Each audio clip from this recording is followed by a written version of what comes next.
What? Why are you shaking your head? You're welcome.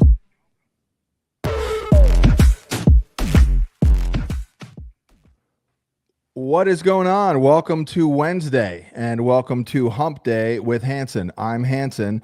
We have Thomas Tipple on the other side here producing and popping in as he's been doing here, a little co-hosting activity. I'm actually composing a tweet right now because I want to get this out there because I actually have a little bit more content here for you. I've been wanting to do a little bit of this, and I love being predictive. I love looking forward, and I do have 5 young players right now who I have isolated as potential needle movers going forward. I mean, it's just a little exercise in predictiveness, if you will, and also maybe helping people out. A lot of these guys, probably most of them, you can get on your waiver wire or get as a trade. They're all young. I'm always looking for that young player, fresh legs, end of the season. So we'll do that.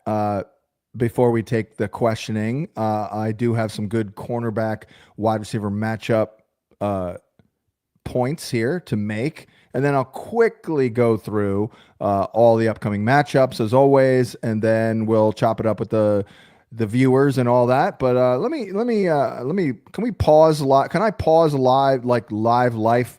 No, I know I can't. I want to see here. I'm so paranoid about having fat fingering something on Twitter. I have to read it like 10 times, and I do it a lot. Actually, I haven't done it in a while. I used to do it a lot. Let's see here real quick.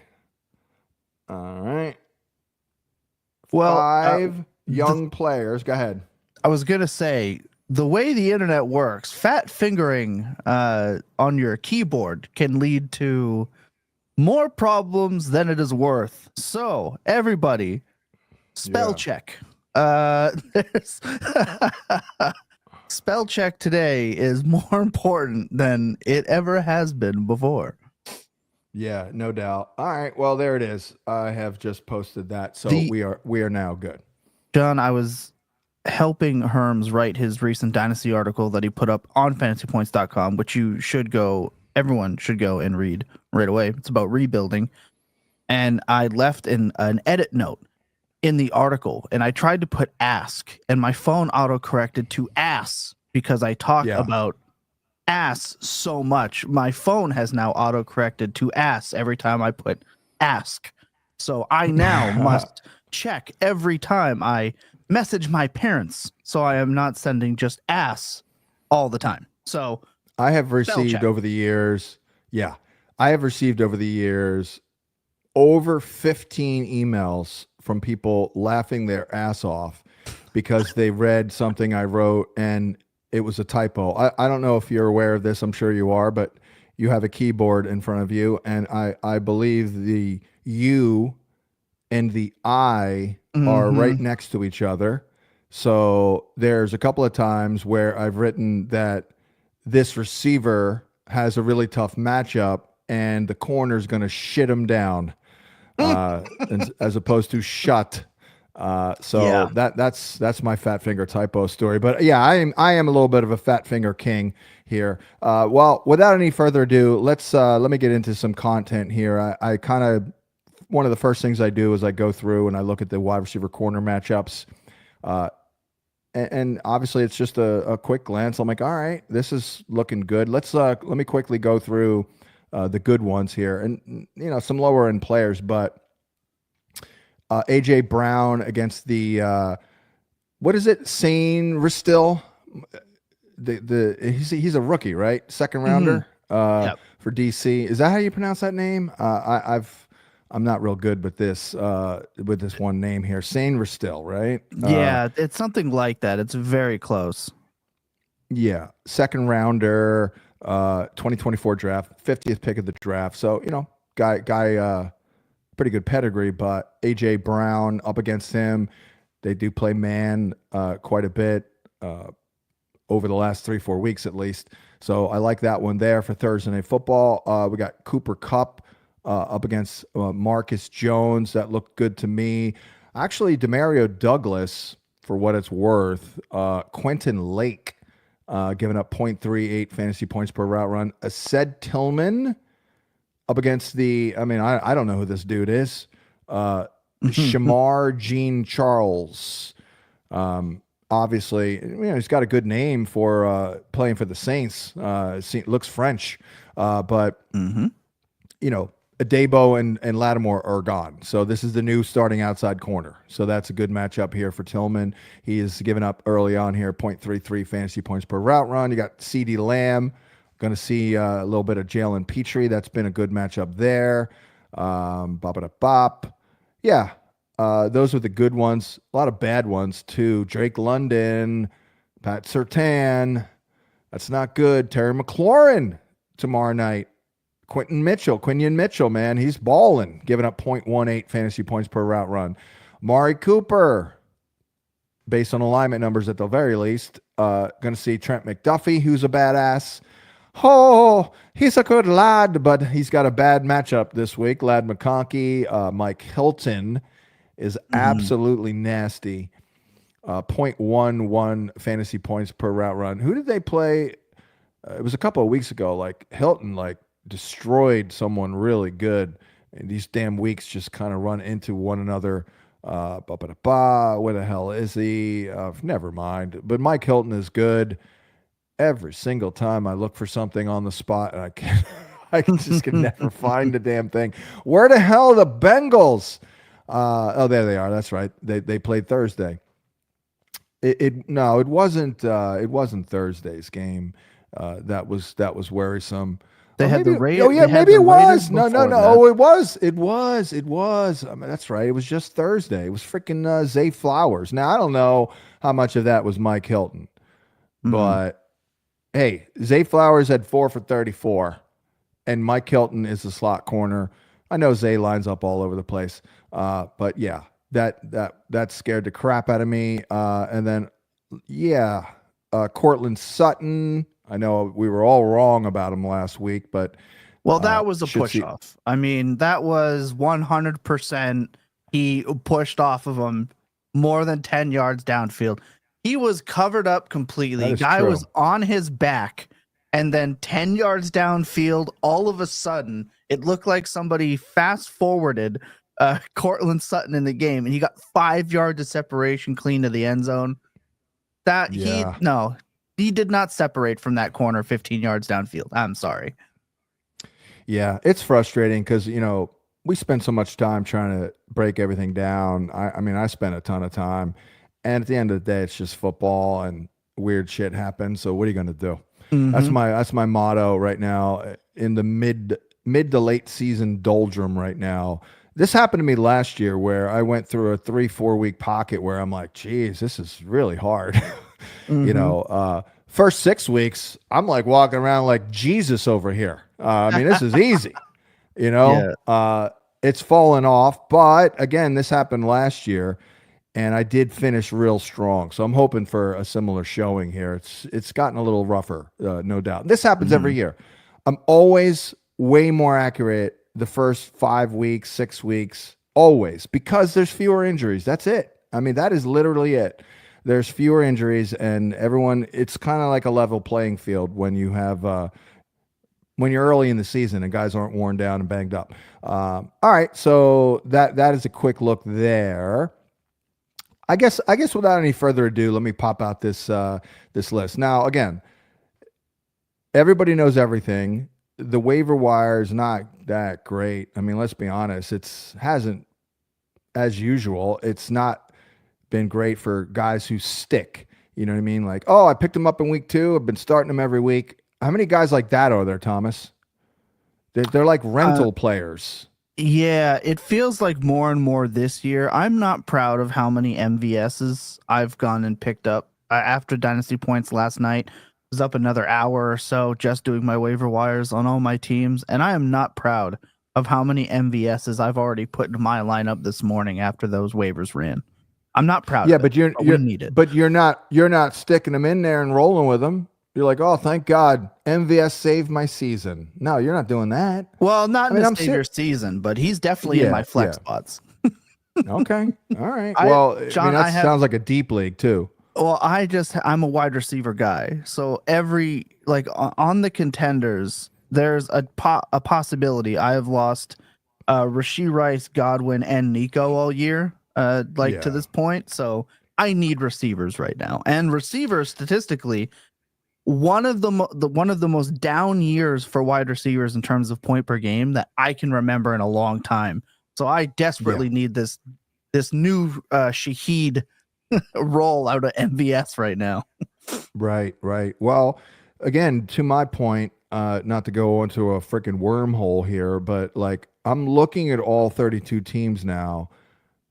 I don't see many dudes who were picked up on the waiver wire, let's say in September, who are still great now, like who are still producing. Can you name anyone? I mean, Kareem Hunt is Yeah. Kareem Hunt. His job's about to go away too. Yeah, You're that's what right. I'm saying. Like, Yeah. there's nothing. There's nothing. So that's what I've been saying. Like, hey, we got to hit the draft, man. We got to nail the draft. Because for all the Khalil Shakirs, like those guys got drafted. Granted in the 10th round, but they were drafted. Like maybe Quentin Johnston, maybe that's one. Again, I'm like Juwan Jennings, maybe. Okay, I'll give you Juwan Jennings. Of course, he missed like a month. Exactly. I don't think he was drafted. Yeah, he had an undrafted ADP for sure. Yeah. Like I was rolling with Tutu Atwell for about 3 weeks. Well, that's dead. That's over. Yeah. Maybe. Well, maybe Mooney, my guy Mooney, maybe because his freaking ADP was like 190 this year for some. I love Darnell Mooney this year so much. He's on so many of my rosters, Guru. I wish I thought I was all alone on Darnell Mooney. I'm like, wow, I'm doing it again. And I'm like, yes, I am, because, well, it's everything we said. He's actually has a good quarterback now. So people are going to realize, oh, wait, I'm sorry. Darnell Mooney is good. What was his ADP? Anyway, I do love going back and looking at, the ADPs and all that. Sometimes it really is truly painful though, because you're like, what the hell was I thinking? I mean, I see here I had Cortland Sutton 10 spots over his ADP. I had no idea. Didn't really like Cortland Sutton, but anywho, I can't. Of course, I can't find Mooney now that I isolated it. But I'm pretty sure his ADP was like 190. But yeah, I guess my point is we're digging deep. These are long shots, but they are young players. And again, I love being predictive. The production, as you mentioned, is really dried up. So this is a tough ask to come up with young players who are probably available in a lot of leagues who might actually move the needle. But I do have a list, and let's get into it. Well, I'm going to start with Kayshawn Shake Your Booty. I mean, Kayshawn Booty is a guy who does stand out a little bit here. I mean, very talented guy, as anyone knows who follows college football. I interviewed him at the combine as well, and I think I brought this up to him, and he kind of downplayed. I was like, bruh, didn't you go over 300 yards in a game? I was like, bruh, let me look that up and confirm that. Yeah, here it is. Against Ole Miss in 2020, Kayshawn Booty. And when he was drafted, I said he's either going to break the all-time Patriot rookie receiving record or he's going to get cut. I mean, this guy is a volatile guy. Some off-the-field character things, but he was fine when I interviewed him for what it's worth. Back in 2020, finale against Ole Miss, dude had 14 grabs for 308 and 3 tutties in the SEC. I mean, that's nasty. He was supposed to carry on the LSU wide receiver lineage. Post Jamar Chase, like he was the next guy, and then guys like JSN passed him. He was supposed to be that next guy, so his pedigree is 100% there, and it's starting to show a little bit. Yeah, it is. 6 targets in each of the last 3 games, and he's caught 9 of them. It's not a great catch rate, but he's also made some big plays. He's kind of their big play guy, shot play guy. Drake May has a big arm, opening things up. Granted, their O-line stinks, and that's a problem. But again, we don't have a lot to choose from. So to Thomas's point, like, let's take a look at pedigree. Even though he was only a 6th rounder, I would argue if Booty, there were some character things, I guess, a couple of off the field things and all that. He would have been, yeah, I mean, he could have been a 2nd round pick. I mean, hell, he could have even been a 1st round pick, quite frankly. I mean, the guy goes over 300 yards in the SEC. That's pretty good. So, yeah, Kayshon Boutte. I actually picked him up in the FPI. Can I just one thing I want to point out, because I love your point. At some point, we have to just trust what we see on the field, right? Yeah. Like his pedigree and where his draft capital is one thing, already blown past that in terms of expectations on the year. At some point, you just have to trust it. And when Drake May needs a guy, it's not Pop Douglas. So no. It's Booty. Yeah. Like, since he's taken over, he's out-targeted Pop Douglas. So you're right. Like, the pedigree was there in college. The draft capital was bad. He's already blown past it, everyone. So at some point, I don't care about draft capital. He's just been good. And I'm 100% with you. It's just sometimes people, he was only a 6th round. That doesn't matter now. We're already past it. So if you don't catch up to it, you're behind. Yeah, we could talk ourselves out of it. We could talk ourselves out of almost anyone. O-line problems. I do like Kendrick Bourne. I've always loved Kendrick Bourne. Javon Baker is starting to come on. Javon, whatever. Jalen Polk did score last week. We could talk ourselves out of it, but again, this is a good pick.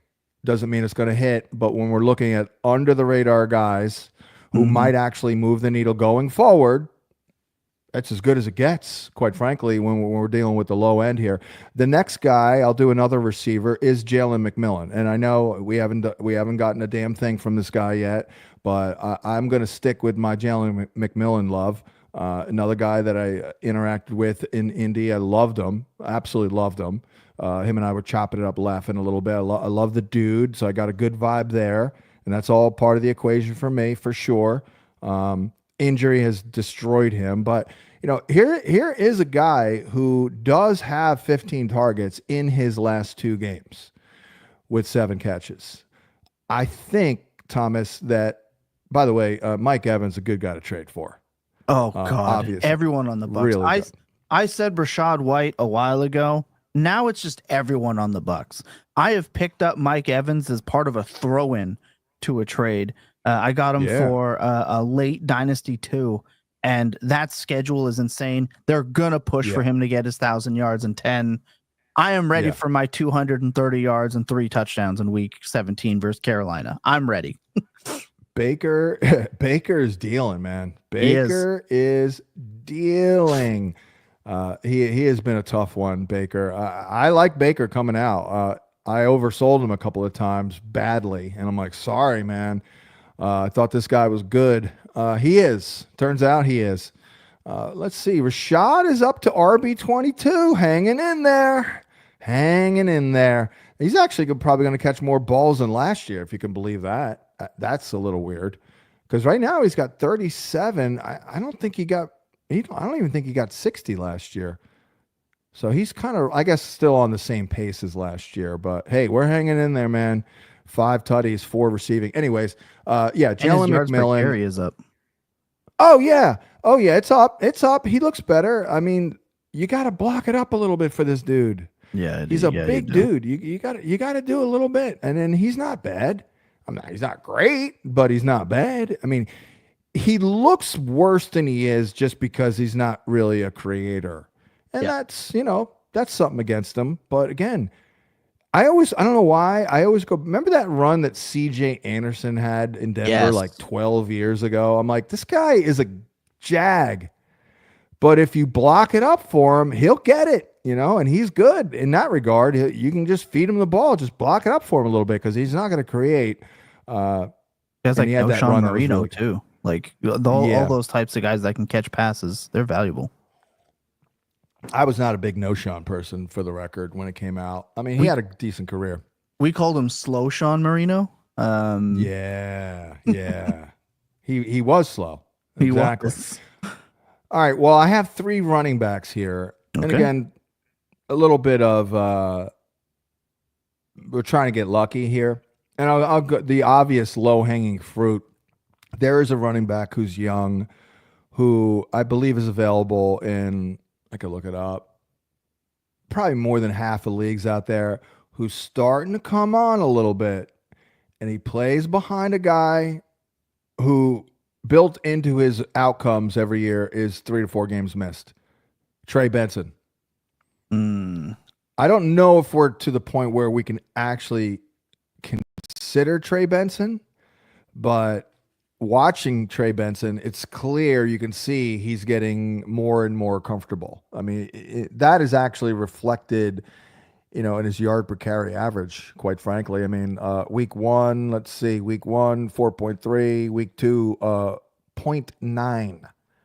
Dude had 11 carries for 10 yards in week 2. Then, I mean, these are very small samples, but then a couple weeks later, 9 for 50. Okay, 5.6. Then 5 for 26, 5.2.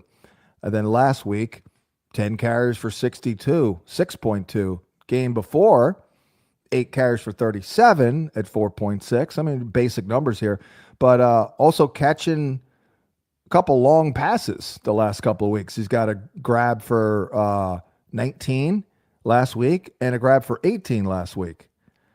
And he should not be available in any league right now, because talk about pedigree. I mean, it's a 3rd rounder. What was he? 2nd, 3rd running back drafted in this class, right? Let's take a look there.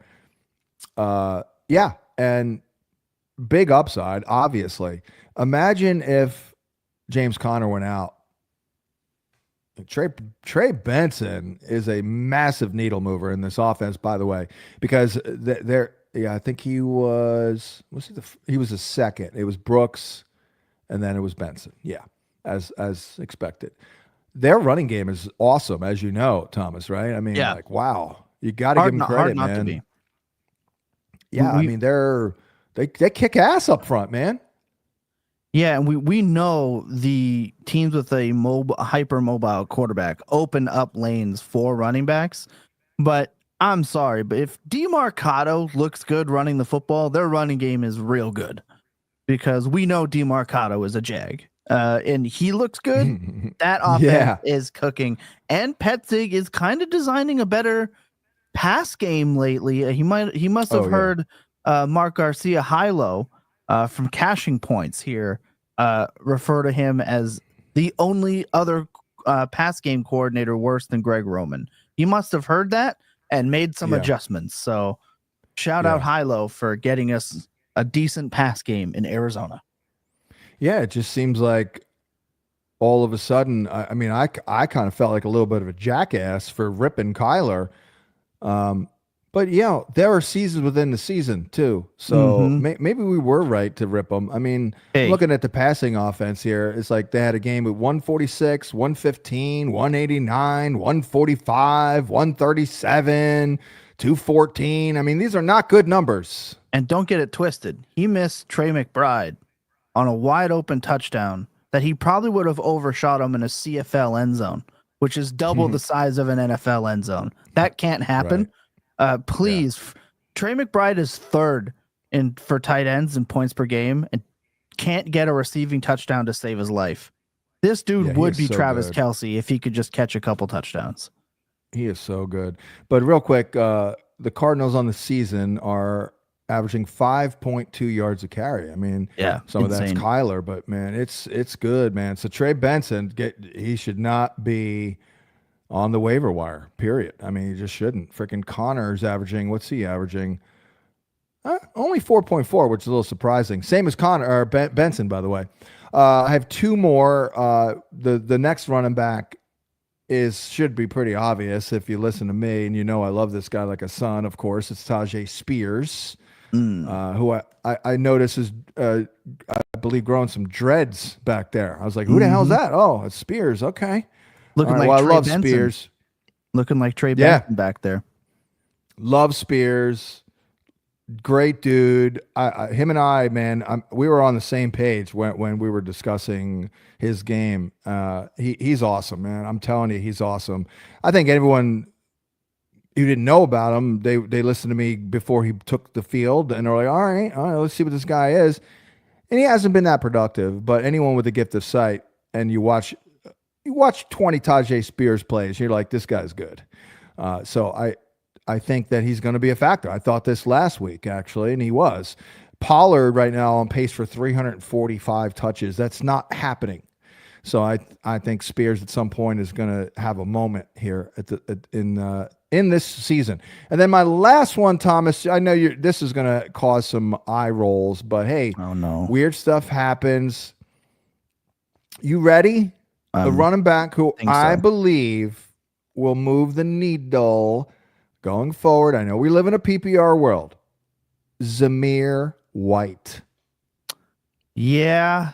I wrote up Zamir White in February as a player that you needed to buy low on. That hasn't panned out. However, no. I will say this: when he gets the opportunity last year, he was like a 12-plus point per game player. He's got it in him if they actually move off of Madison. He is as free as can be. No eye roll from me. I wrote him up. If he gets the volume, he can do it. We'll see what happens. Yeah. What I liked was, and look, I don't know Antonio Pierce, but our guy Kaplan does. He worked with him on television, actually, when he was in the media. We know what he wants to do. He's old school. He wants to control the game with their running game. And I thought he was really into Zamir White. Like there was that run down the stretch for a month where Zamir White was kind of the identity, and it didn't go badly at all. I mean, it went pretty well, as you mentioned there. They took it to the Chiefs. Yeah. And he's not a zero in the passing game either. So what am I looking for here? Like if things go well, I feel good about 15 carries a game. And if you can catch 1.5 balls a game for 11, it's not bad. You got to be needing touchdowns, but yeah. Anyone out there in the fantasy space that complains about a waiver wire running back getting you 9 to 12 points weekly, you're too rich in terms of the players on your roster. And you need to bring it down a notch, because if you get 9 to 11 points off the waiver wire from a running back, you're rich, in my opinion, and I would be jealous.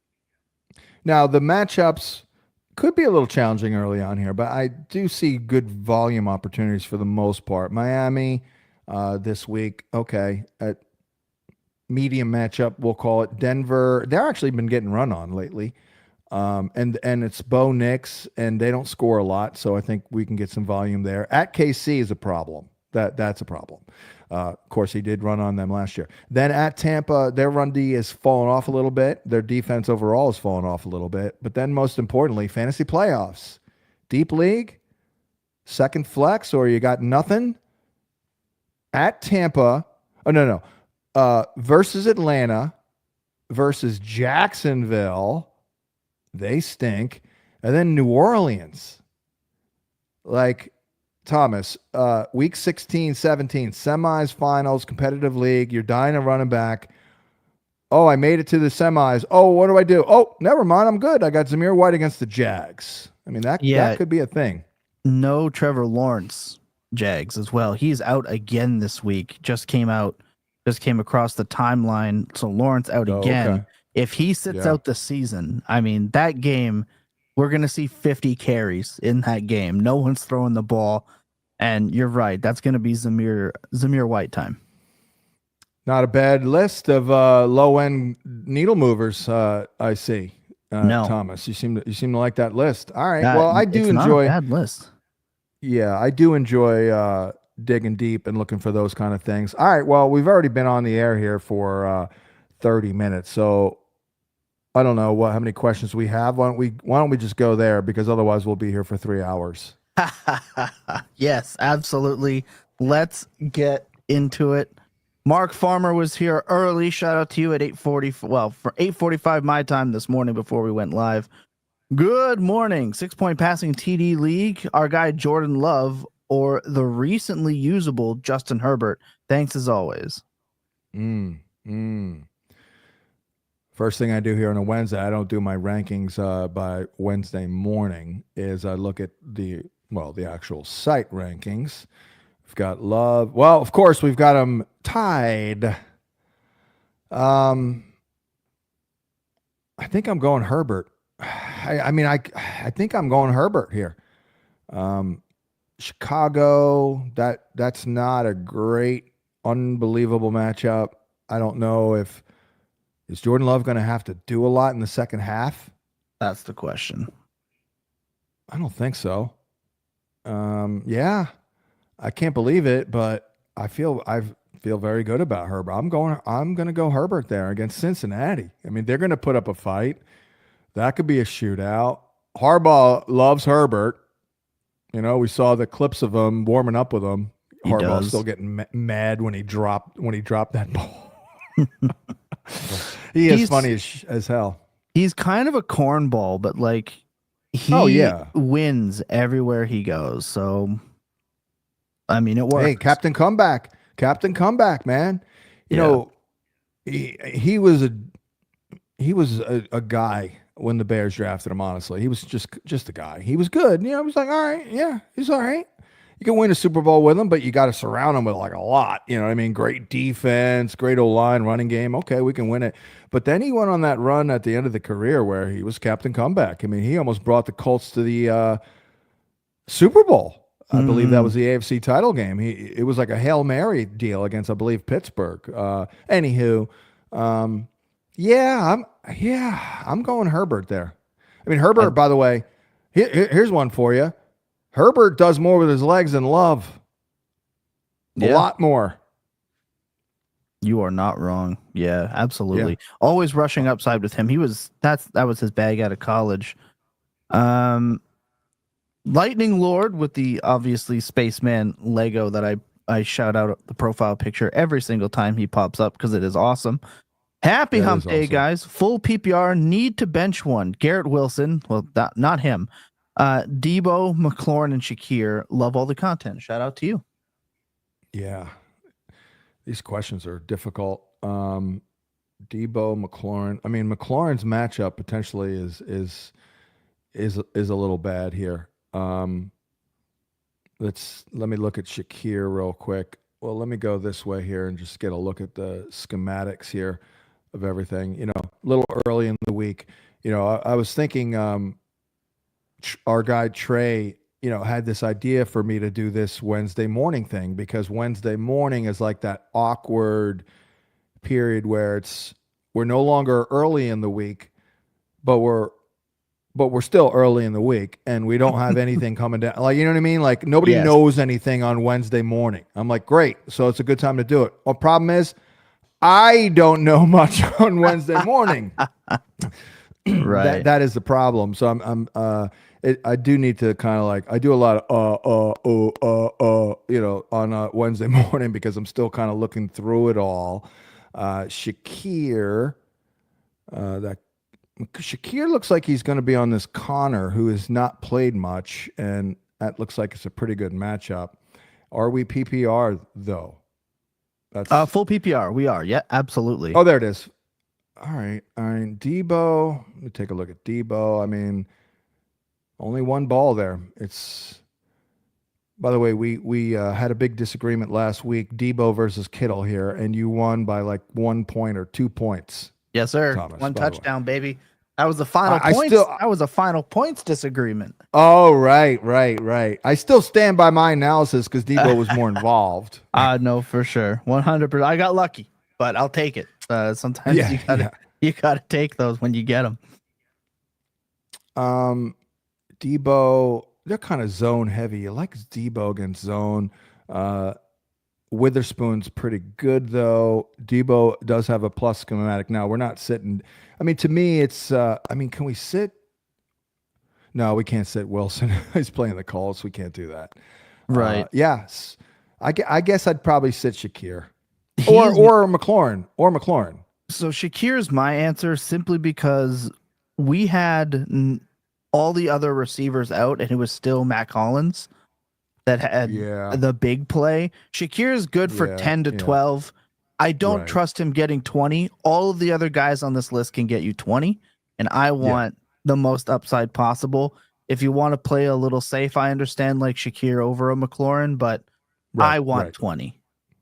If you would be pleased with 9.7 points, then Shakir's probably a better bet to get that. But Yeah. if you want or need over 15, then Shakir's not getting that, most likely.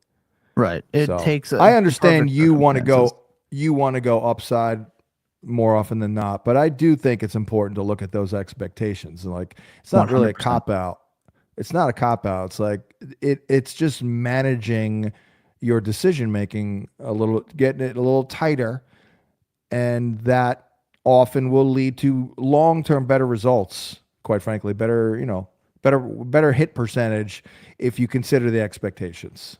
Right. It's important to do so. That way you don't get too ahead of yourself as well. Andrew Scanlon says, "Good morning, fellas. What in the world do I do with CD? I could use a running back upgrade along with the flex. However, my league mates wouldn't trade a bag of rocks for him."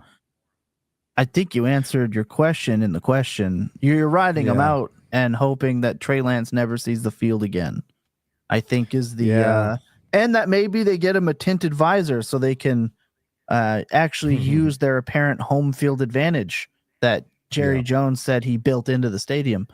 That guy needs to be taken away from a microphone. But I think you answered your own question. You're riding with him. Yeah, and when it comes to a player like CeeDee Lamb, when the value has fallen like a .com stock in 1999 or 2000, whatever the hell it was, I always bring that up because that was the first time I was able to actually invest in the stock market. And I lost my shirt in like 2 months.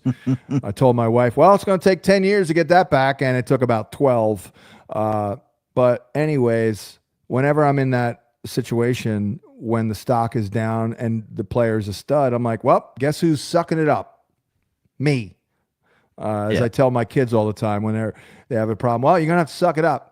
And I think you suck it up with Lamb. And what you do is you try to find a way to downgrade him on your own personal depth chart. It's like, oh, I drafted CeeDee Lamb as my number 1. Guess what? Well, now he's your 3. Now he's your 3. And you remove the expectations as a 1, and now you give me 12.5 points now. I'm kind of happy. I do like him this week against Petrie, though. He should eat. Plus, it's Monday Night Football, right? He'll get you 13, 14 points this week for what it's worth. Yeah, agreed. You just lower your expectations now. That's all you can do. Junk Food John said two separate sit one questions. PPR, do you sit Shakir, Tillman, or Lamb? And then do you sit Devonta Smith, Shakir, or Downs? 2 separate groupings. Yeah, Tillman's matchup is really good. It's really good. I can't sit Tillman against this Shamar Jean Charles or Jean Charles, probably Jean. Yeah, we're going with Tillman, and we're going to go with Lamb with a pretty good matchup. So we are going to sit Shakir there. It's tougher here. I don't really love Downs. Michael Carter is that matchup.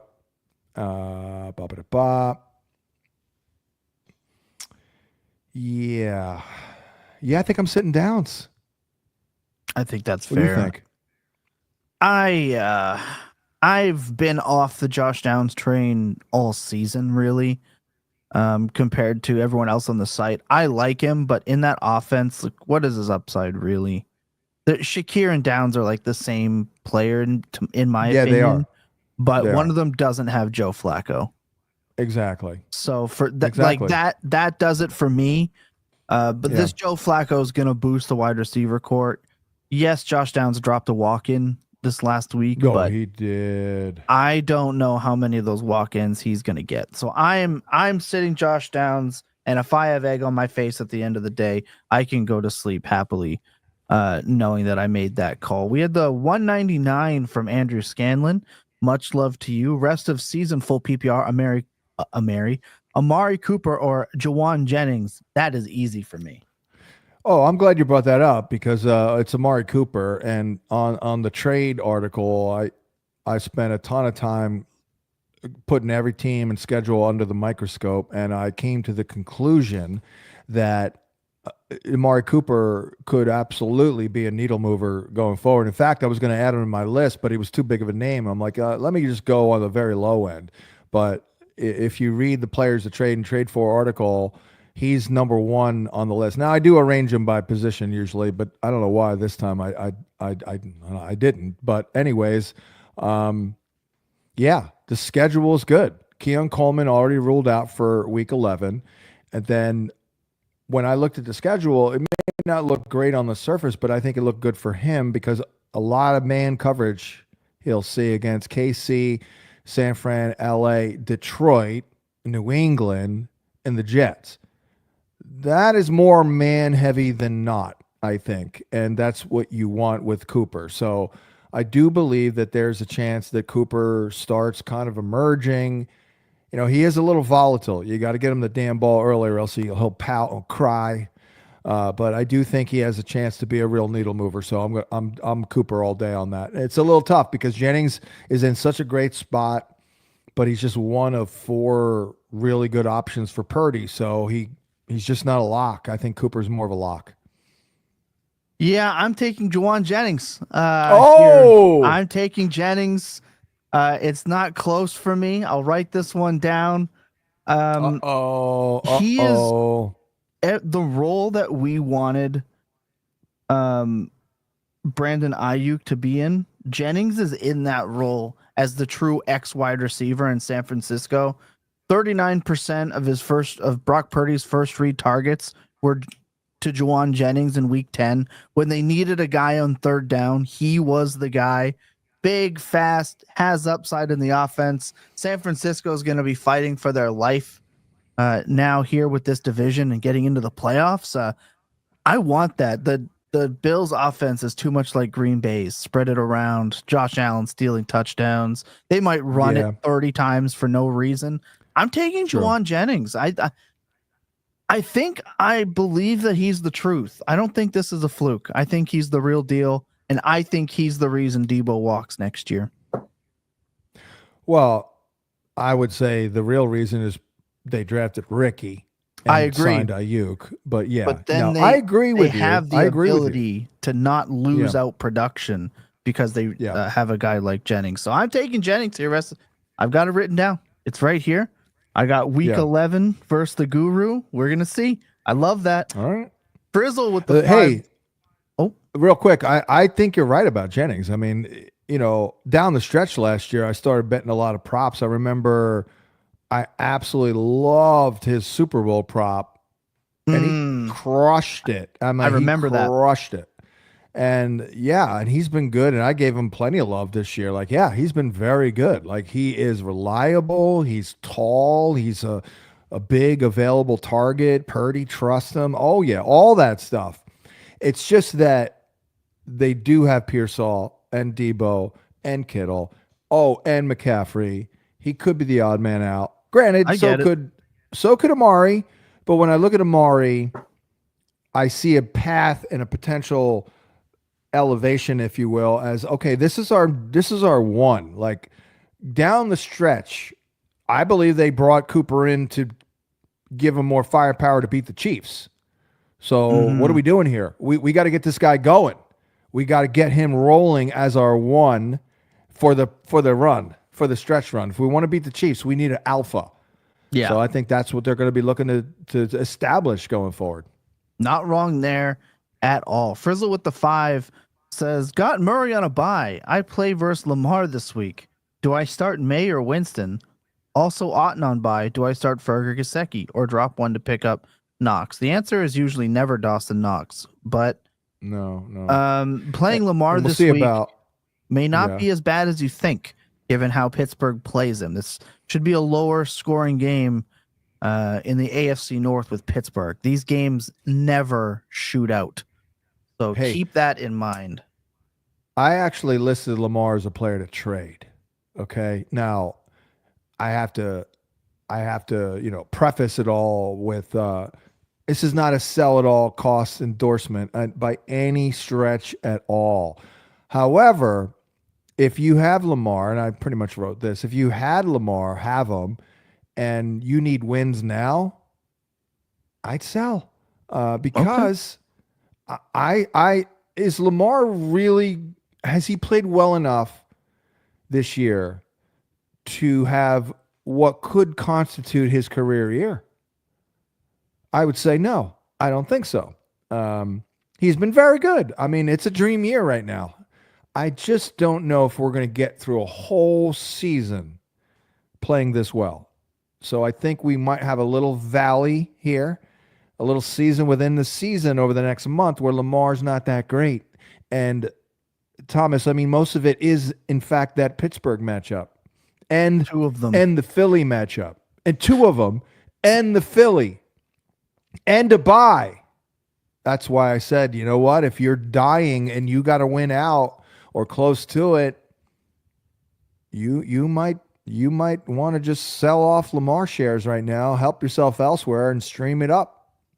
Yeah, So. the only other counter to that is that they need him to be Superman.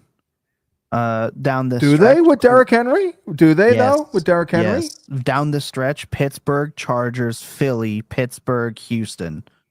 They need him to be a superhero with these teams and how they operate. When they get into trouble, that running game goes away.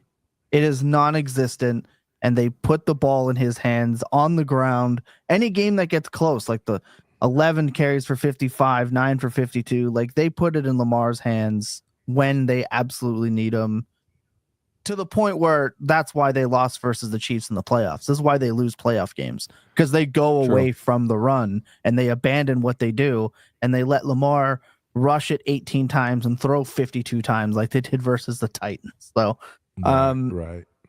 yeah, I don't mind that at all. But in this situation on a bad week, I like Drake May and I like Winston almost equally. Who has the most upside is the real. Well, May with his running, of course. Let me see here where we have him ranked up. Well, it's May. It's May. Yeah, hard to. Winston we got Winston at 15. I just don't know. Is Winston? This is a game where they get Nick Chubb off, by the way. Yeah, could be. Definitely could be. I like Tillman more than I like Winston, if that makes sense. Like in terms of someone keeping up that production. Winston went against a team that didn't drop 4 interceptions like the Ravens did, and it showed. So, right. Yeah, I agree. I like May. He looks great. Andrew wants to know who's now in the worst spot. Gesicki. We'll have to figure out. I mean, I might go Gesicki there if T. Higgins is out again. Agreed. That's the deciding factor for me. If T is out, it's Gesicki. If he plays, it's Ferg. I completely agree with you there. Andrew wants to know who's in a worse spot, Lamb or Neighbors. I think they're equally bad, if I'm being honest with you. Yeah. We are getting Drew Lock after the bye week, it looks like. It looks like Daniel Jones is done because his injury guarantee pops in. I think they're not going to risk him. They're going to Russell Wilson him and sit him down so he can't get hurt, so they don't have to pay him the guaranteed money. I think it's Lamb. I think the answer is Lamb's in a worse spot? Okay. I can vibe with that. Yeah. I actually have Neighbors as a player to trade for now in preparation. Put it up yesterday, but in preparation for, I can't believe I'm saying this, but the Drew Lock era can't come soon enough. I cannot believe it, but I do think that Drew Lock has improved while sitting on the bench. And I look at that game where he had to fill in last year and he played pretty well. Yeah, he won threw the game. a walk-off touchdown. Yeah. Mhm. Yeah, to JSN. Yep. Steve602, good morning, John. Can you tell me the difference between your weekly rankings and the app's rankings quickly? Well, one of the reasons why I no longer do the projections is because I do them in a certain way that's season long centric, and they need to be a little bit more scientific overall for everything. But sometimes they don't pop right for DFS. That's a big part of it. I would use my rankings as I think it's actually pretty good in that it's just a second set of rankings where you could compare. And that's it. I mean, I don't spend nearly the same amount of time. I also do them late in the week. I've been getting them up freaking pretty late. I think last week I got them up maybe Wednesday night. I might get them up tonight. I should get them up earlier than I have been. But the reason is because, I do all my studying and preparation, and then I just go in there and I do a very loose project. I actually do a projection. They're not just me ordering the players, even though that's how it appears on the site. So my rankings are based on a loose projection. I'm not going deep under the hood, but I think they've been all right. I mean, they haven't been that bad at all. I was just looking at them this week. I'm like, it's not that bad, in retrospect. So yeah, I would default to what the site has, but use me as a good second opinion. Yep. Love that. That's a great breakdown. Will, morning fellas need 2 in a full PPR. Lamb, Mooney, Downs, and Skinny B. He needs 2 here. Well, I mean, we're not sitting. You can't. You literally are. You cannot sit Mooney. Agreed. Mooney is a wide receiver 1 this year. That's crazy. How about Tyreek, man? Are you kidding? I tweeted. I'm like, I can't believe it. Darnell Mooney is going to outproduce Tyreek Hill. Yeah. Hello. What a year. Hello. That's I mean, are you kidding me? What I'm saying about the receivers this year, John, it is a nightmare. Yeah. Well, Mooney is in. I'm going to go Lamb. I'll go Lamb and Mooney. Over Skinny B. I would go the same way. Mark Farmer, is Jake Ferguson going to be okay in full point PPR? Is he a sell situation like droppable? I may have to and just stream going ahead if we think it is that dire. I mean, it shouldn't be. Jesus, it should not be. You should be able to get this guy, 4 or 5 grabs a game. I mean, what'd they get this week? Well, he got 4. He got 4, but he got 4.4 points because this is for 24 yards. I know. But just the week prior, well, granted, Dak was still in, but 7 targets for 71. But Jake Ferguson has underperformed for the most point this year. I think streaming is definitely a viable option. The sad thing is, he's on pace to catch 84 balls. That's the sick thing. That's the sick thing. Yeah, I think what he showed last week, that should be, if you look at his range of possible outcomes, I mean, that should be like just below the middle. Like this should be. I'm not articulating this well at all. Let me rethink this. 6.4 points should be about. I guess that should maybe even. I think his baseline should be. Let's call it 7. Right. So I think he was a little under that. But his ceiling is like freaking 9 at this point. Right. He's not going to pop any more than a Tyler Conklin is now. So when people were drafting Jake Ferguson, his ROO was very much so like Travis Kelce, right? Because look at his projection, 85 to 90 balls. Like you're saying, he's still on pace for 85. Imagine a full healthy season. We're getting into like, the Sam Laporta, Trey McBride, 90 catches, 850 yards, and 6 to 8. That's tight end, like 3, tight end 4. But now you have to drop those expectations down.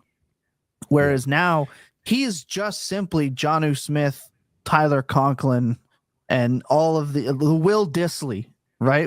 I think he's a little better. His work with Chargers. If they put Trey Lance in the game, I'm throwing anytime I see Trey Lance enter a football game as a possibility, it's over for me. So I think your expectations have to be that he's in the same tier now. He just might be the top of that tier. So if you are streaming and want to play matchups, to me, I think that's totally fine. Yeah, I mean, I think he should do a little bit better than like a Will Disley, because Will Disley is a little bit. I mean, Will Disley will have a couple of games where he blows Ferguson out of the water, but that's a function of the matchup, the coverage. He's like a check down guy. They don't really use him downfield. Well, kind of similar to Ferguson. We have Ferguson this week at 16. That's brutal.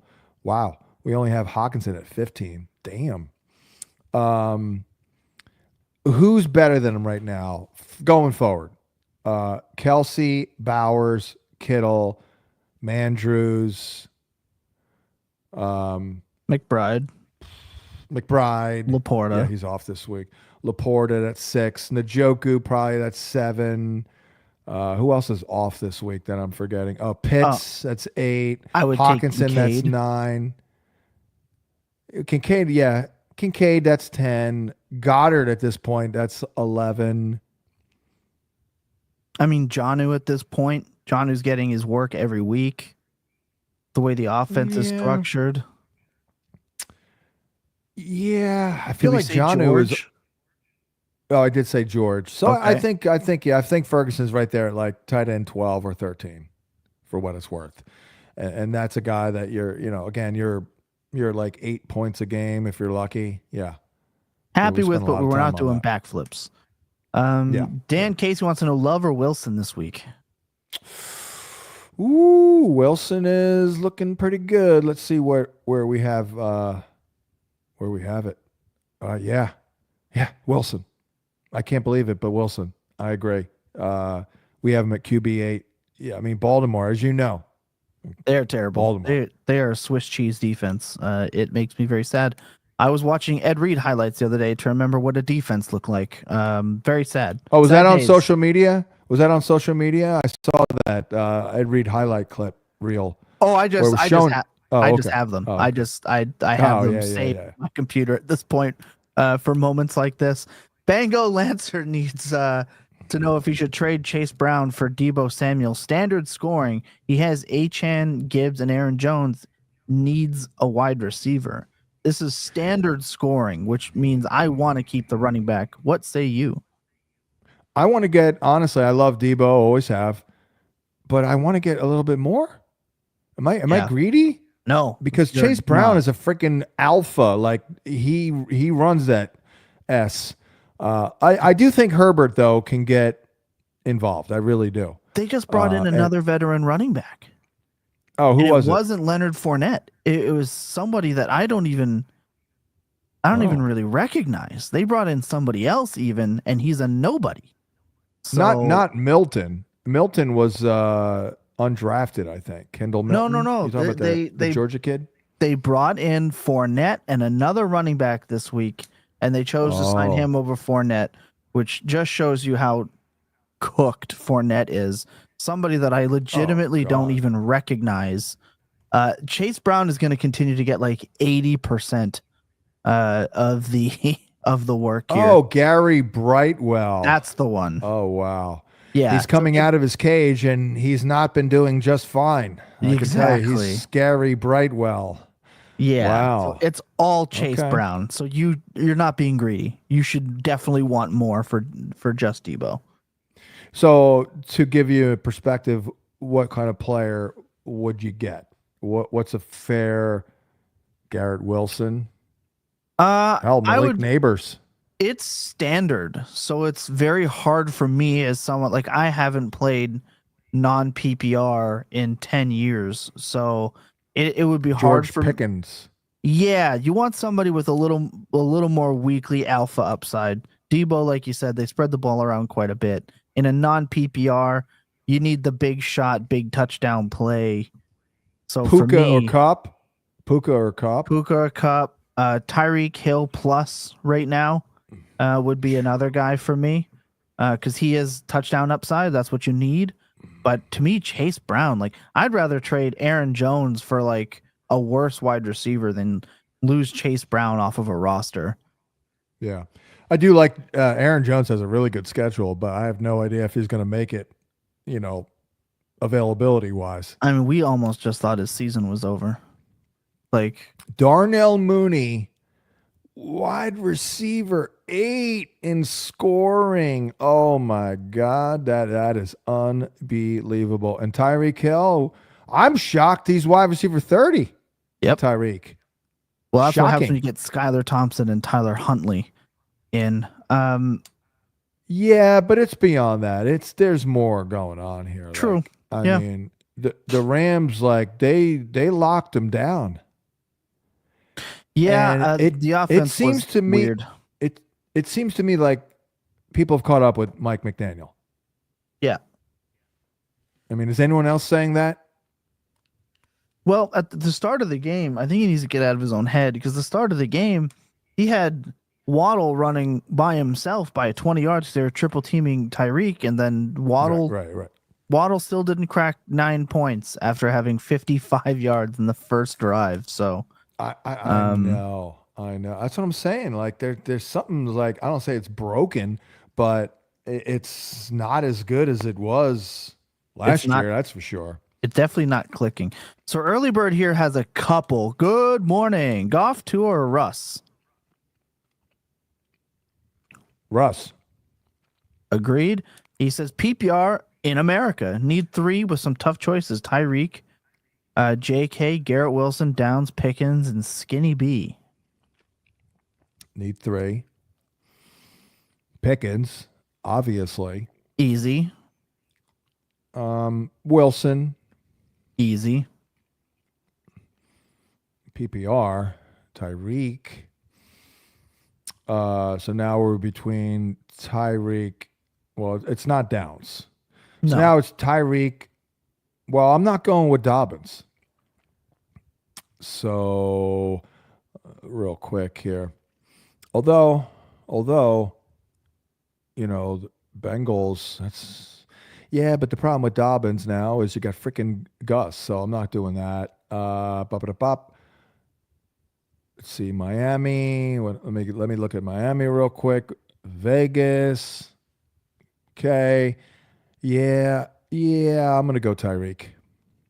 Agreed. Tyreek Got there. some safety in the other guys now. Play the upside. Can't believe it. We're actually deliberating on whether or not to freaking start Tyreek Hill. I know. I just traded him before we went live for Dak Prescott in a dynasty league, and I feel really good about it. Michael Sharrow, good morning, guys. This week only, Bo Nix or Kirk Cousins? Bo actually has another positive. Oh no, it's a negative this week, slightly negative. I'm going Kirky.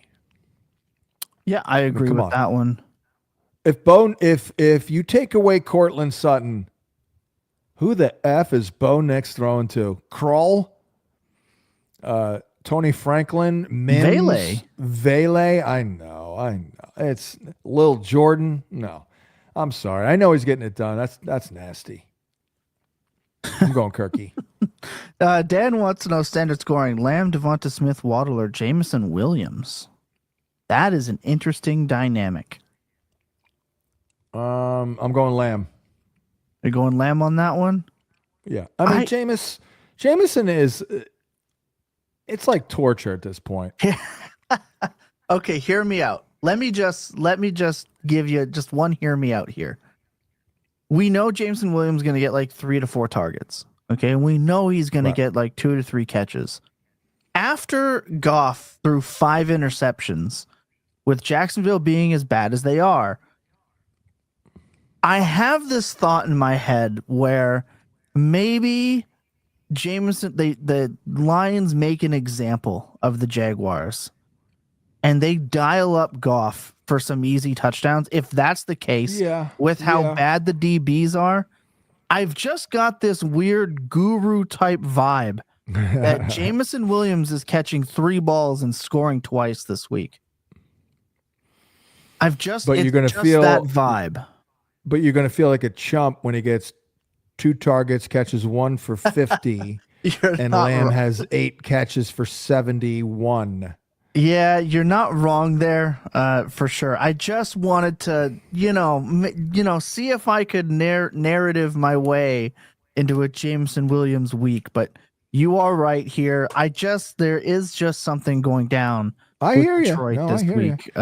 Should be interesting, but you're right. This is what why there's always like excitement right before the kickoff, because we have our own narratives and gut feels and all that, and we don't freaking know. I mean, we are just trying to find out and find a way to come to the best conclusion. That's it. But we have no idea. What do we have? What else? You're not wrong. We have which quarterback, like rest of season is really tough. But he needs to know Goff or Russ. I'm going Russ. Yeah. I mean, he's outproducing it. I wrote up David Montgomery in that, like, you know what? The Lions might be the best team in football. This might be their best chance. And since Jared Goff threw 5 picks, maybe we don't throw Jared Goff all that much going forward, because he might ruin it, basically. I hate to throw him under the bus. But the other problem is, look at all these damn games with the number of completions. Like we're used to 20-plus completions as like a solid day at the office. Yeah, he's been a Jared volume Goff, efficiency monster over the years. And this year, like you said, they just don't need him. I mean, it's not embarrassing, but it is just, I don't know, sad. I don't know. I mean, here's the completions: 15, 18, 12, 22, 18, 18, 18. 18 and 34. I mean, and 34 was the Tampa game where he threw it 55 times. That was like a lifetime ago in mid-September. Yeah, it feels that way. I don't think you're wrong here. Mark wants to know Mahomes or Herbert. Like 9 yards rushing this year on the season. I know. Pitiful. Let me see what did I? Oh, I'm sorry. My bad. 18. Oh, how could I? How dare I? 18 carries for 18 yards. Oh, wow. Mahomie or Justin Herbert? I should do Archie Bunker talking about, oh, geez, yeah, Herbert. Oh, geez, yeah, whoop-de-doo there, Herbert. We got Herbert and Mahomes neck and neck. We do have Mahomes over Herbert. Yeah, that matchup with the Bills. I'm going Herbert. I'm going Herbert. I'm going Herbert. I vibe with that. Chris wants to know PPR. He needs to drop one of these guys, Guru. Pittman, Njoku, Pitts, or Waddle.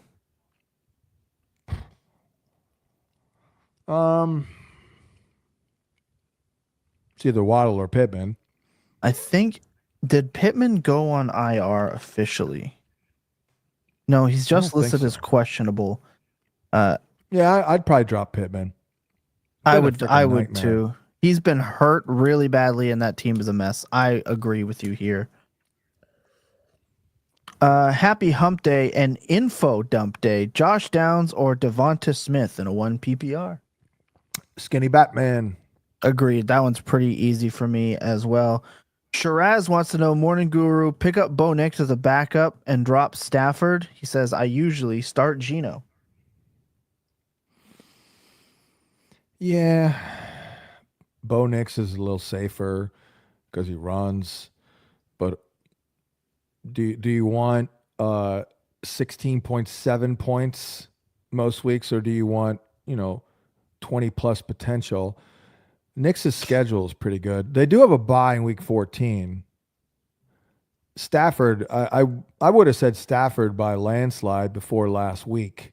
I don't know what the hell happened last week. New England, Philly, New Orleans, Buffalo, San Fran. Yeah. All right, I'll go Knicks. I can't believe it, but hey, it's freaking week 11, and the guy's still doing it for the most part. He's got to be I'm going to look. He's got to be is he a top 12 quarterback? Because if so, that is repugnant. Yes, he is. God, man, he's QB9. That is sick. That is sickening. I'm sorry. 6.1 yards an attempt. I know. Oh, geez, whoop-de-doo there, Bo. 6.1. I know. That's terrible. Red Dot That's Specialist. terrible. Red Dot Special is going to test your Russ Wilson. Russ or Love this week? Oof. I mean, this is almost like just a principled matter. Like, I just can't on principle start him over Love, but I'll go Russ. Okay. I agree. You got to attack that matchup. Purdy or Burrow this week? Purdy, Burrow. Wait, let's take a look here at these rankings. Hold on a second. Let me change my week here. Purdy or Burrow? Boy, Purdy was great this week. I kept saying that we're due for regression. I think I said it a lot last week, actually. And we got some tutties for Purdy, Mr. 7.0 touchdown percentage in his first 2 years. I think he was at like 4 going into last week up against Seattle. It's not the greatest matchup. I'm going to go Burrow.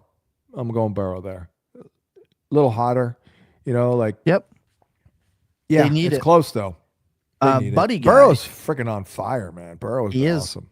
Trust me, I know. He was actually my second quarterback recommendation actually this summer. My number 1 guy was Love. My number 2 guy was Burrow. That's the people do say it's because you know ball, John. So some people would say you are a ball knower. Buddy guy says, get there, have a trade in place. Get there for to go get Hurts. He already has Saquon and AJ. Given the nice schedule, are you okay going all in with the Eagles? Now, this is something in best ball where people say you should not overstack your players. But how do you feel about doing that in a season-long league? I mean, it's not bad because, I know Goddard might be coming on a little bit, but you literally own the Eagles' offense. I mean, Skinny Batman, obviously, we all love him. He has not been as good. I'm okay with it. Their O-line's been very good. Barkley obviously has been very good. I was worried about Hurts 5 weeks ago, but he snapped out of it. He's really turned a corner the last month plus. Most likely a function of settling into the offense a little bit. He seems to be a little healthier. I lost a prop like an idiot. I played under the rushing prop because of that report about his ankle, and he freaking crushed it. You got, let's see. I'm not that worried about the schedule. I mean, Pittsburgh in week 15 could be a problem, but again, it's offset with his running. So yeah, I'm okay with it. Yeah, 100%. You want good offenses, good players, and good offenses. So monopolizing the Eagles is not a bad thing at all. When you have those three, it feels to me like you own 72% of the Eagles' offense every week. It's very similar to the Ravens with the Flowers, Henry, Lamar trio. You basically do get every touchdown consolidated. And if you miss out on Andrews, I mean, that's every once in a while, except for this recent stretch. So you're doing pretty well there. Paul needs to know, Guru, must-win situation. This is what it comes down to. Full point PPR, he needs 2 out of these 4. Debo, Tillman, Hopkins, and Brian Thomas Jr. Tillman is in. Is in. I mean, Brian Thomas was he was a no-show last week. He was a no-show. Yeah. Let me look at D-Hop real quick. I feel like I have a good handle. I don't love the D-Hop matchup. I don't. I really don't. Rasul Douglas. I do not like that. I'm going to go Debo and Tillman. That's a tough one. I'm going Debo and Tillman. That is a very tough one here. We did answer Love versus Russ, Paul, so we will move on. Emilio needs to know, would you trade Mooney for Devonta Smith? My receivers are Debo, Garrett Wilson, Khalil Shakir, and J-Mo. No.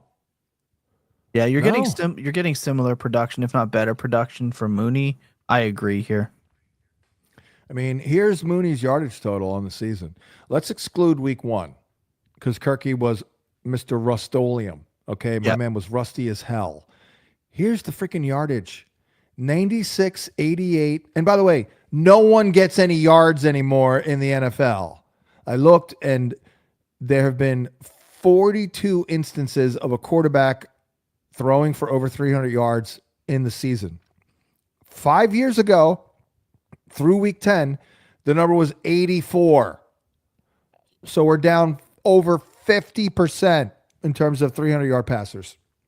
So Mooney, 96, 88, 86, 46, 38, 105, 56, 66, 88. Are you kidding me?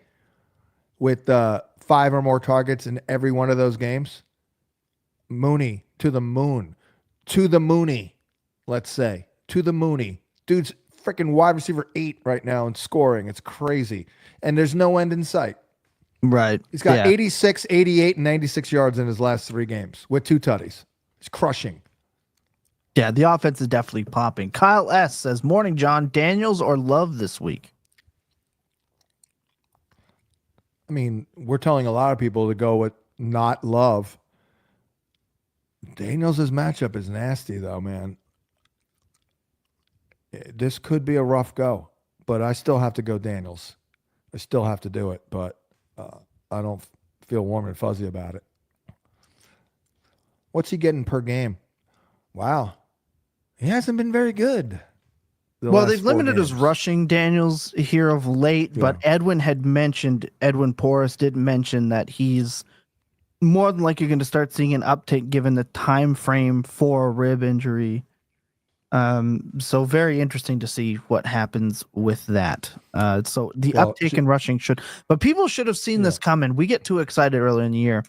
When your quarterback, your rookie quarterback is rushing in that many touchdowns from the 1 yard line, getting smacked the way that he was, backing into the end zone, allowing for the back of his head to get lit up, we should know that that's not going to continue.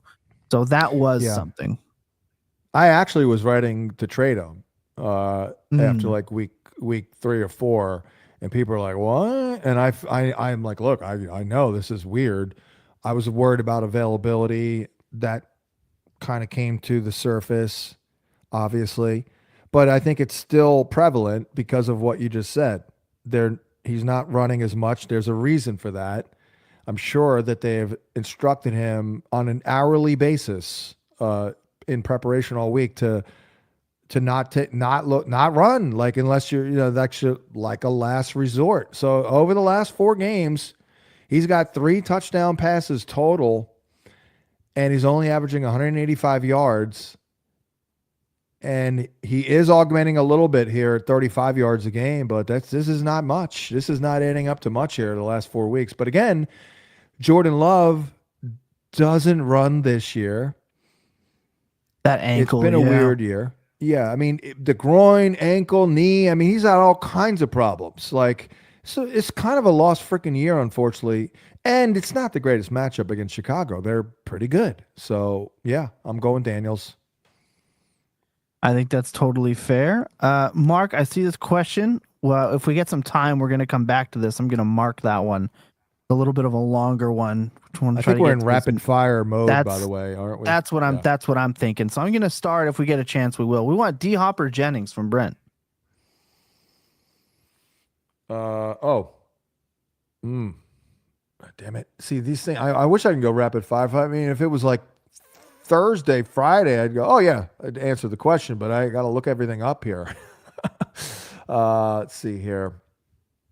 Yeah, D Hop, we just looked at that. Jennings. Yeah. Yeah, I'll go Jennings. I'll go Jennings there. It's close. It's agreed. Close. Greg Martinez says, good morning. Good morning to you. Mark, this one we can hit Knicks or May this week. Yeah, I'll go Knicks. Fair. Steve wants to know PPR League sit 1 out of Pickens, Flowers, Mooney, Shakir, and Skinny B. Thank you. It's either Skinny B or Shakir. I'll go Shakir. Okay, I think that's totally fair. Mark wants to know, good morning. PPR League need 1 flex out of Ferguson, Jalen Warren, Pop Douglas, and Etienne. I was saying a lot about Jalen Warren for weeks. I'm like, yeah, why is he available in 60% of leagues? Like, they want to run the ball. They can support 2 running backs here. Warren's looking good. Yes. I haven't looked at what they're giving up catch-wise here. I can look that up right now. But in a game where they're probably not going to run the ball real well. You see Najee get hurt last week, by the way. Did you notice that? Oh, man, I lost that prop. I was so pissed off. He got 21 damn carries and didn't hit it. And I'm telling you, it's because he got hurt, because he was doing all right. And then he was crap after that injury. And we saw way more Warren after that, too. Oh, yeah. Oh, yeah. Well, he was out for a series or 2. Oh, yeah. They're giving up. I'm not surprised. They're giving up over 6 grabs a game. And Warren, by the way, is he's averaging in his last 2, I guess going back to last year, 14.7. Yeah, we're going Warren there. Yeah, keep in mind the Bucks with Rashad White and Bucky tore apart the Ravens, and Warren is at least half the receiver those guys are. So I agree. Oh, yeah. I agree. I'm going Warren there as well. Kevin needs to, he needs one, Ridley, Sutton, or Terry. Freaking Ridley.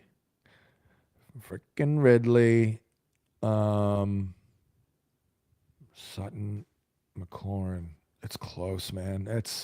McLaurin's matchup against Quinyon Mitchell is not good. I mean, he would be the answer. Sutton, let me look at that matchup once again. Well, yeah, Sutton, I think, is going to see a lot of Terrell, who's still hanging in there, still pretty good. Schematically, it's a negative. Ridley. You know what? I'm going Ridley. To talk about seasons within a season. Exactly. Justin, I see that. We need a little more time to answer that one. Estimate or Warren this week if B-Rob is out?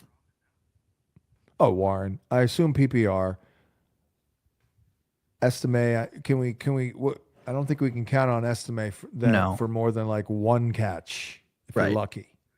No, I agree. Agree with you there. Take the volume that you know you're going to be able to get in the passing game. Deef wants to know, would you trade away CD for Puka? This is just an easy answer for me. Yeah. Absolutely. Yeah. By the way, Estimate has 0 targets on the season. Could get some. He caught the ball at Notre Dame, right? Yep. No, he did. Yeah. He was not a ton, but he did, but not a ton. He can do it. Notre Dame had a guy. Right. Gotcha. I like this one. Ira A. Culver. I'm 3-7. Should I just hang it up for the fantasy season or try to disrupt the league by trying to be competitive? I could trade away Burrow or Jaden to improve my team. I am a play until the whistle. Disrupt them. Don't make it easy on everyone. Stay locked in. Work the waivers. Try to win those games. You paid your money for the season. Get the most out of it. You may not win the whole thing, but get the most out of it. I assume this is a redraft? Has to be. Yeah, because in Dynasty, you're never truly out of it. But yeah, you're 3-7. You paid your money. Work the waiver. If people are mad about it, let them. Definitely try to ruin somebody else's season. Don't make it easy. I'm a big karma person. I'm a very, very big karma person. You know, the guys at Fantasy Points can vouch for me on that. Like we did some things a couple of years ago that were we shook things up a little bit, and we did some things that it wasn't easy. But I told the guys, I said, guys, we're going to do this because it's going to give us good karma, or it's not going to give us bad karma. And sure enough, have we had good karma these last 2 years, Thomas? Mm-hmm. Yeah, I'd say so. So what I'm getting to is you put your best foot forward. I'm not saying you're spending an hour working the waiver wire for a 3-7 team, but try and put out your best lineup. Stay competitive, if for no other reason than to not anger the football gods and to improve your karma. You do that, and then maybe you'll get a payback karma-wise next year. Oh, 100%. I'm in complete agreement with you. I'm weird with superstitions. Like we have breaking news. there was Guru. real quick. There was a time when the Madden curse was a thing. I hated that. I thought that was the stupidest thing ever. Yet I am also superstitious on other items. What do you have? Anthony Richardson is back in for the Colts. Wow. All right. They should have done what I said, which, believe it or not, and I never say this, I was of the opinion that they should have sat him for half a year or more. I get it. I know it's rare, but I kept bringing up all example, and the poster child was freaking Jordan Love. Like, oh, look, what happened? If Jordan Love went out there as a rookie, he'd probably be ruined by now. He might have been ruined, let's say, but he didn't, and now he's still looking like one of the best young quarterbacks in the league. But if they put him out there from day one, when he was not ready, they could have ruined him. That's all I'm saying. So, okay. Well, Flacco was throwing to the other team. And regardless of how bad Richardson has been, it's not easy to rationalize starting a 40-year-old man who's throwing to the other team. So. Yeah, at least let the young guy do it. This is Steichen going for his job. I feel like the players revolted a little bit. And this is the outcome. This completely changes Josh Downs' outlook. Luckily, we told everyone today to not start Josh Downs this week. Yeah, we've all day today. All right. Bro Flacco. He'll be I will say back in South Jersey at the end of the year, ordering from that pizzeria we used to go to that I'm dying for right now. I will say that Joe Flacco got a bad rap the second he left Baltimore. He should have been starting in the league the entire time. You'd have 50,000 passing yards in a Super Bowl. We would be talking about borderline Hall of Famer Joe Flacco if he would have started since he left Baltimore. Again, 50,000 passing yards, Super Bowl MVP, and a Super Bowl. Drew Brees doesn't have, I believe, the Super Bowl MVP. So just let's, I might be wrong there, but I'm just saying, 50,000 yards in the Super Bowl with the Super Bowl MVP, that's borderline Hall of Famer. I'm throwing it out there. Somewhere on my phone, I have a photo of Audubon High School where Joe went to high school. I could send it to you. You could frame it if you'd like. I mean, I have actually been in the high school. If he's got a nice little plaque up there, I can send it on over. Hell yeah! You're a big Flacco guy. I did not know that. Hey, he brought us a Super Bowl. He brought us the Super Bowl. He was on a god tier run in that 2012 Super Bowl. 10 playoffs, 10 touchdowns, 0 interceptions. The miracle, the Mile High Miracle. Come on. Yeah, he's a legend in my heart forever. It's not his fault we didn't go to more Super Bowls either. I blame Billy Cundiff and Lee Evans. Billy Cundiff whiffed the field goal, and Lee Evans dropped the ball in the end zone against the Patriots. We would have gone, and we would have won it that year too, but I digress. Pete Thompson needs one, James Cook or Cedric Tillman. I'm going to get too riled up about Joe Flacco here. Well, I mean, I do like Tillman, but generally, aren't we using James Cook every week over Tillman? I don't think so. Well, it is a tough matchup against Casey. Oh, you don't think so? You think I'm playing Tillman? Wow. So if this is a PPR, I want the receiver, like pretty much always. The problem with James Cook is Josh Allen. And now Ray Davis is cutting into some of that work. Like, it's a legitimate issue for James Cook, who is a volume opportunity-based guy, considering their RB1 at the goal line is very much Josh Allen. Tillman, I believe in Tillman. If we're going to get 18 to 20 points per game from a wide receiver on a team that's going to throw the ball with Jameis Winston a ton, and he's getting the vertical in-breaking routes from the X spot on this team, he's getting the high-value, high-weighted opportunity touches. I mean, I'm going Tillman.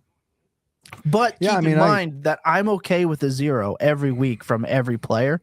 I want maximum production all the time. So that's just how I play the game. I get if people that does come from time to time with Cook. I mean, like, Seems like every you're not third wrong. game, Cook is like Bogarts everything. For what it's worth, he did drop 25 points on the Chiefs last year. And that was on the strength of him catching 5 balls for 83 yards with a tutty. And they do give up catches. Yeah, I'm going Cook. I'm still Fair. going Cook. I hear you, I think but I'm that's going fair. Cook. And by the way, Ray Davis is not. The real problem, and I think you mentioned it, was freaking Ty Johnson's the real problem. Yeah, lately. he's sneakily annoying. Yeah, I'm going Cook though. We got Herbert for Mahomes. Would you trade Herbert for Mahomes? Real quick. Yeah, I would. I feel a little bit better about Mahomes. Not this week. I mean, they're very close this week, but yeah, I think I'd probably rather have Mahomes. What do you think? I'm a known Mahomes hater. I'll go Mahomes, but I don't feel good about it. How about that? Yeah. Okay. Ethan Batterman. Good morning. If DK is inactive, do I go AD Mitchell? Well, with the news today, Booty Worthy, Elijah Moore, or Parker Washington half point? Skank. Believe it or not, I think I'm going Elijah Moore there. I know that sounds disgusting, but I do have a data point to support it, and here it is. Yes, New Orleans, very suspect against the slot. They're giving up 9.1 yards an attempt, which is 30th. And since Winston's taken over, Elijah Moore actually leads the Browns in target share. I didn't realize that. Runs 68% of his routes from the slot. New Orleans has given up at least 50 yards per game to slot receivers the last 5 weeks. So, I mean, this is low end. I'm going Moore. I think that's fair. I'm looking for some ones we have not seen. He says, "Hey now." I am looking for a couple that we haven't seen to get out of here. Jay We're an hour and a Proof half says, "Yeah, I know." Yeah. So I'm looking for the right ones. So great you do this. Please pick 3 of the following and a half point. 1 point for every 20 receiving yards. So we got a little bit of a bonus here. D-Hop, Tillman, Debo, Moody, and McLaurin. All right, Mooney. Yep. Tillman. Yep. And I think I'm going. I think I'm going Debo. Interesting. I think I would switch to McLaurin for me with the deep ball. But I mean, on Mitchell, really, man. I guess you don't need it to be 20 yards downfield. I think the catch and run possibility. You're right. It's Debo. It is Debo. We do have a Zach Ertz revenge game. Ooh, that's true too. What yeah, a nice not guy, wrong. Zach Ertz. I actually ran into him at my local Starbucks a number of years ago, right in the Philadelphia area. Great guy. I mean, nice. What a hell of a dude. Anywho. Yeah, a lot of comments about the AR thing. Obviously, we'd love to talk more about that. But guess what? Tomorrow night we have matchup points where I am sure it is going to be a main point of contention on that show. You're going to want to be locked into that. Producer D, Dino Show was epic last night. Appreciate that.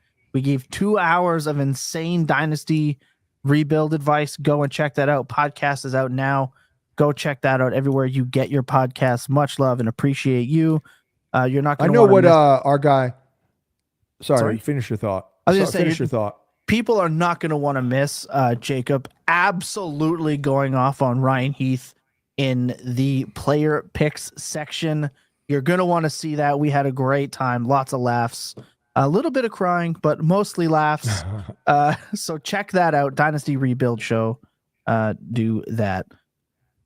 I will say sure. Our guy Brett Whitefield would opine, I believe, that Anthony Richardson plays better within structure from the pocket than Flacco.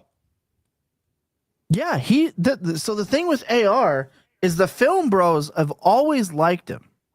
The film bros have always liked him because he does the things you don't expect him to do well. He reads defenses. He has good mechanics. He can make the right read at the right time. His problem is he throws a Garrett Cole fastball on every single pass. It is 105. There is no touch. You're either going to catch it or it's going to break the chest plate of your pads. And he has the awareness of a junior high football player. When you total those two things up, it can be very difficult. But the last game he started, his team did not give him any help. They dropped, I think, 7 passes in that game. It was a very 2020 Lamar Jackson narrative game where he did everything right and his team let him down. This is always the right call. Playing Flacco was always a joke. I understand the tap out thing and you can't do that. Punish him for a game. But this stance, we're playing Flacco the rest of the season, was always a joke. In my opinion, side rant, but to me, that's how it is. I thought it was fine to try it out just to see, will he actually give us a better chance to win?